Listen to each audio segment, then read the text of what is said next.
अहिले नाफा नोक्सान च्याप्टर सकाएर अब अर्को च्याप्टर आज नयाँ च्याप्टरमा जानेछौँ। नयाँ च्याप्टर रहेको छ कक्षा 6 को गणित विषयको पाठ 8 एकीक नियम इमिटेरी मेथड। अब एकीक नियम के हो? अब एकीक नियम के हो त्यो पहिला बुझौँ।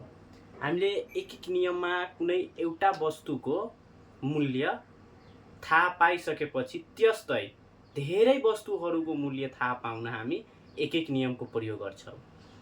जसरी कि मानौ कि एउटा कलमको मूल्य छ 5 रुपैयाँ अनि भनिदिन्छ कि दुईवटा कलमको मूल्य कति हुन्छ त 5 दुना 10 रुपैयाँ।